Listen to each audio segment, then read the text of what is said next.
بسم اللہ الرحمن الرحیم۔ تجارت میں برکت کے لیے ضروری ہے معاملات میں صفائی ہو اور بروقت ادائیگی ہو۔ اگر سکون اور راحت چاہتے ہو تو کسی کے معاملات میں دخل نہ دو۔ اگر تو گناہ پر آمادہ ہے تو کوئی ایسا مقام تلاش کر جہاں خدا تعالی نہ ہو۔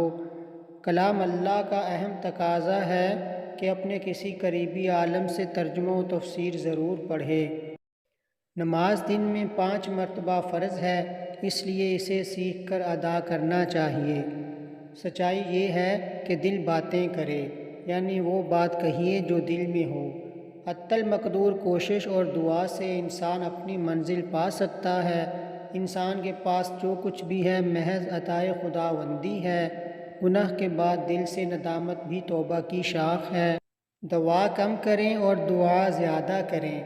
آتے ہوئے اذان، جاتے ہوئے نماز، اسی قلیل وقت میں آئے اور چلے گئے۔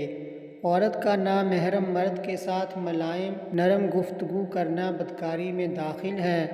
کفر کے بعد سب سے بڑا گناہ دل آزاری ہے، خواہ مومن کی ہو یا کافر کی۔ ایمانی اور روحانی قوتیں لقمہ حلال کے تابع ہیں۔ اہل و عیال کے ساتھ حد سے زیادہ محبت نہ کر، کہیں ضروری کام میں فتور نہ آ جائے۔ ہر عمل جو موافق شریعت ہے ذکر میں داخل ہے، اگرچہ خرید و فروخت ہو۔ قرآن مجید کو خوش آواز سے پڑھا کرو، اپنے آپ کو بدل دو، تمہاری قسمت خود بخود بدل جائے گی۔